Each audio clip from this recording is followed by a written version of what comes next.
여러분, 프로이트 이론에 보면 어, 정신질환에 관련해서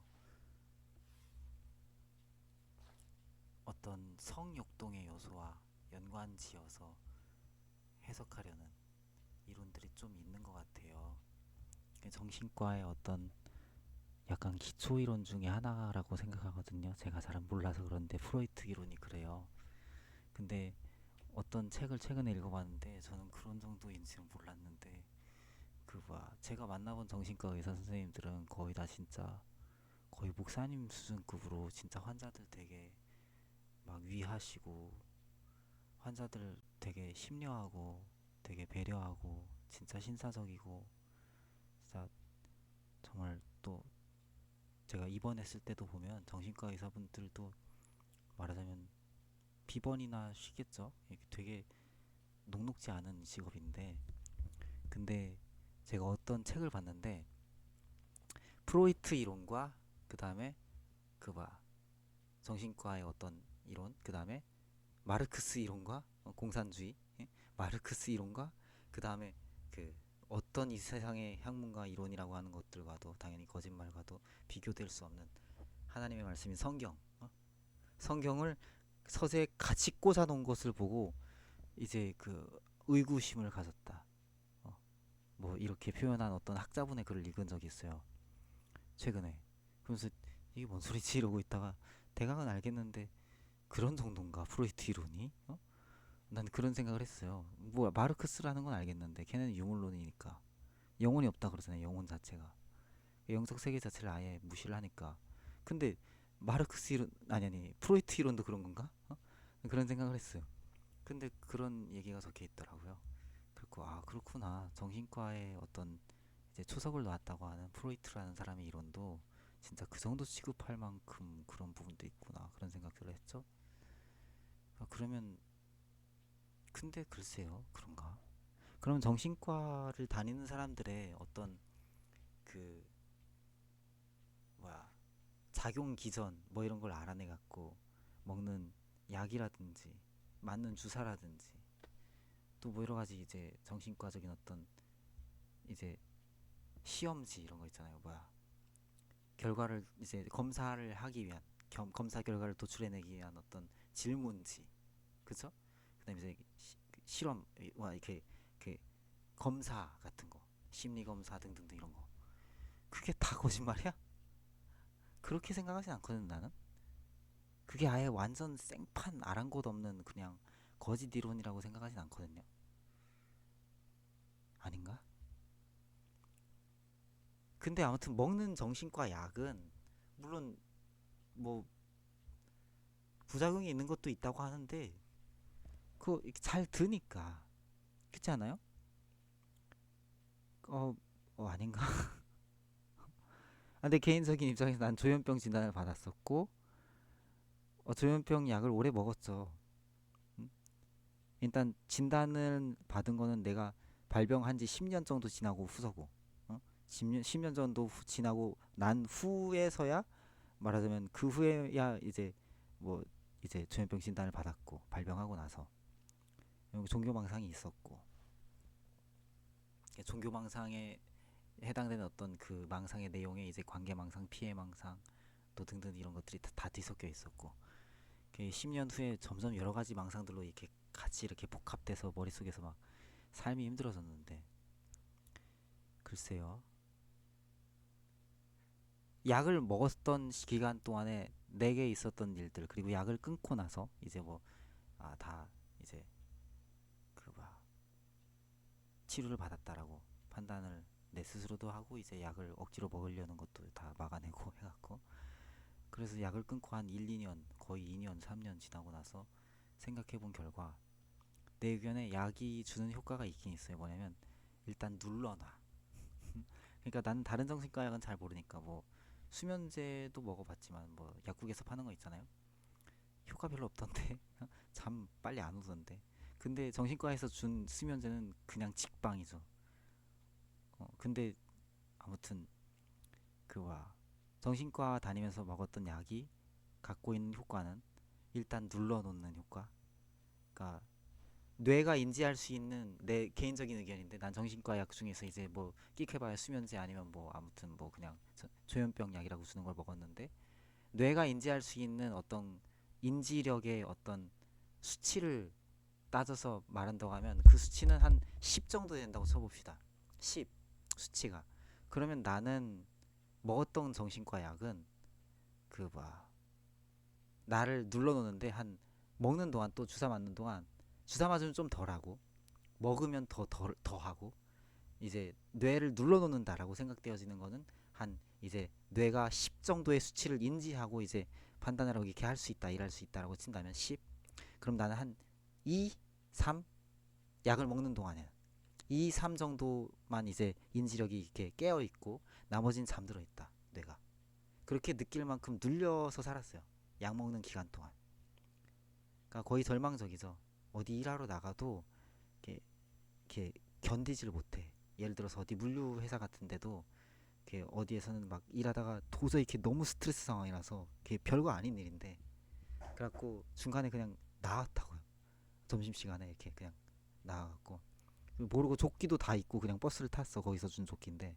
그래갖고 이제 파견회사 인력회사 맨날 데려다주는 인력회사 사무실에다 전화하고 거기다 걸어놓고 왔다고 조끼를 거기 이제 아침에만 출근시켜주고 자기들은 또 이제 일이 있으니까 또 쉬어야 되기도 하고 나 잘 모르니까 아무튼 파견회사에서 이제 출근시켜놓고 뭐 하는지 또 여러 가지 비즈니스가 있겠지 당연히 근데 아무튼 그럴 만큼 되게 그봐 한마디로 멘탈이 허무맹랑하게 약해진단 말이죠 정신과 약을 먹고 있는 상태에서는 그래서 제가 생각하기로 주사를 맞을 땐 좀 덜하거든요 주사 같은 경우는 근육 주사라고 얘기하는데 근육 사이에다 약을 넣어서 이 근육 안에 약이 이렇게 들어가 있는 거죠 그래갖고 이게 서서히 조금씩 한 달 동안 뭐 한 달 반 동안이든 뭐 3개월짜리도 있고 6개월짜리도 있는데 그건 좀 더 비싸고 아무튼 한 달씩 보통 5개월 5주씩 가서 주사를 맞으면 여기 근육 안에 있다가 이게 그 혈류와 함께 피 돌아가는 것과 함께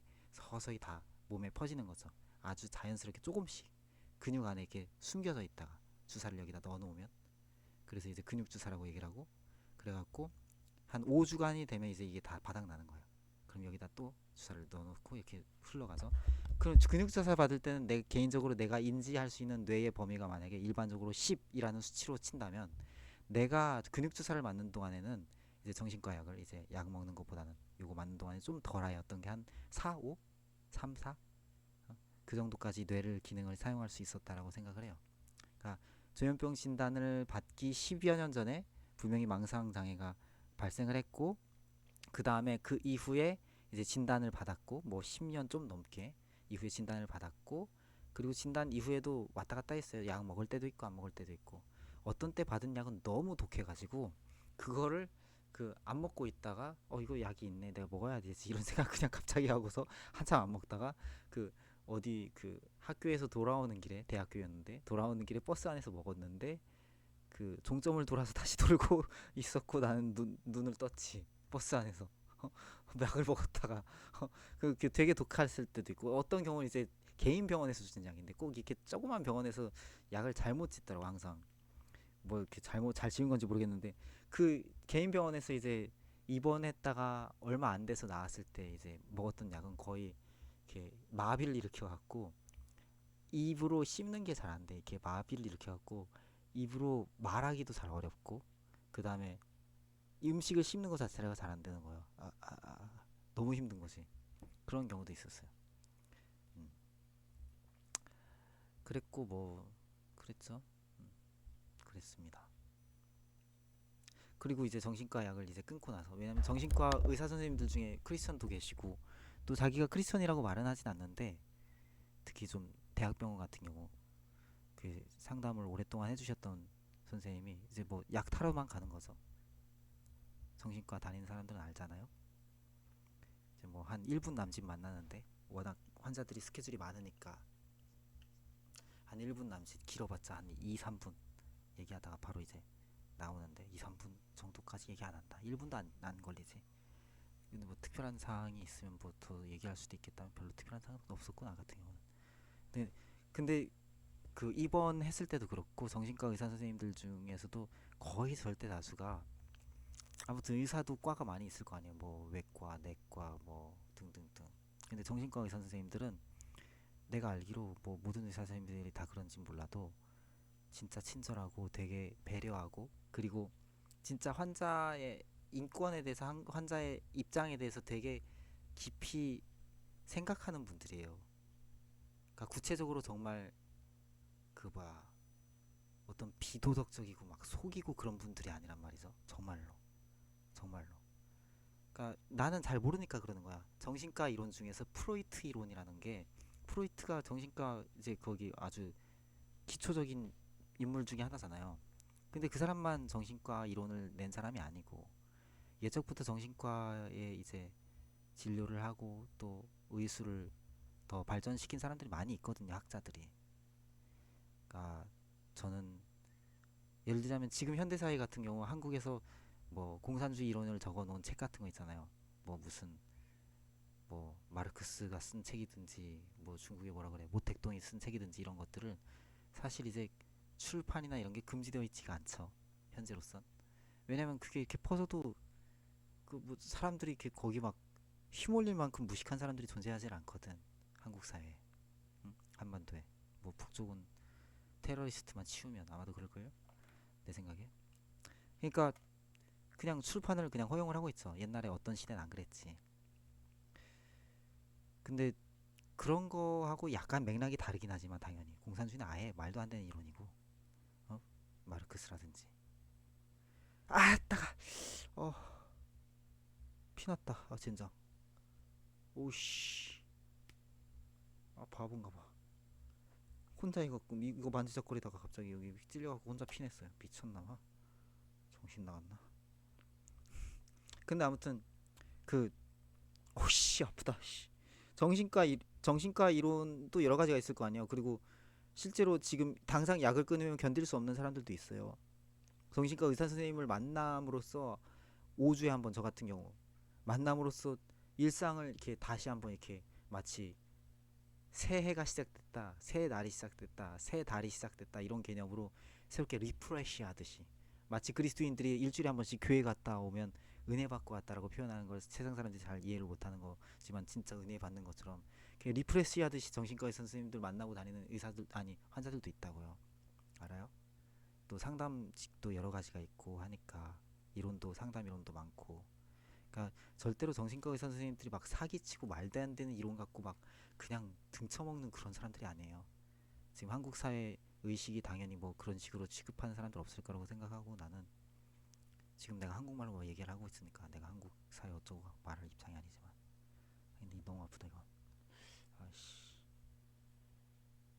근데 아무튼 그런 생각이 들었습니다 난 몰랐어 프로이트 이론이 그런 취급을 받는 건지 프로이트 이론이 약간 이상하긴 하지 뭐 세상 학문이 다 그런 거 아니야 난 항상 그런 개념을 갖고 있으니까 난 어렸을 때 뭐 일본 제국주의 얘기를 해도 그렇다고 해서 일본 놈아 이러고 살진 않아 어? 그거 교과서의 얘긴데 그거 뭐 사람이 다 악하지 그럼 뭐 옛날에 전쟁하고 싸웠지 그거 안 싸웠나 어? 어? 그거 뭐 굳이 뭐 일본 놈 이럴 필요 있어? 어? 어차피 성경 외에 인간이 만든 이론은 이거나 저거나 그거나 그냥 거기서 거기요 예를 들어서 할머니들이 얘기를 하잖아 할머니들이 그거 알아요? 할머니들이 그거 노파심이 섞여 있는 인생의 경험에서 난 최고의 지혜란 말이지. 그놈이 그놈이요. 알아요? 인간 물론 다르지 사람이. 예를 들어서 이론이 다르지, 그치? 예를 들어 신학은 훨씬 더 좀 고상한 이론이라고 나는 생각을 하죠. 그 중에서도 칼빈주의. 난 순복음 신학 몰라서 그런지 몰라도 아무튼 그래 난 칼빈주의 가장 좋아한다고. 응? 기독교 강요, 어? 최고지. 강요하는 게 아니라 요점. 응? 기독교의 요점, 강론. 근데 아무튼 그런 것처럼 근데 아무튼 신학도 그냥 이론이잖아. 성경이 짱이지. 하나님의 말씀이. 바이블, the word of God, everlasting. 영원한 하나님의 말씀 변함이 없는 천국 가는 길 적혀 있는 지도. 성경에 말씀하는 건 예수님만이 유일한 구원자라고 말씀을 하고 예수님 선한 목자이시고 예수님만 믿어야 영원한 생명을 얻는다고 말씀하고 그거 외에 다른 길이 없다고 분명히 정확히 명시를 해두었습니다. 성경에. 안녕.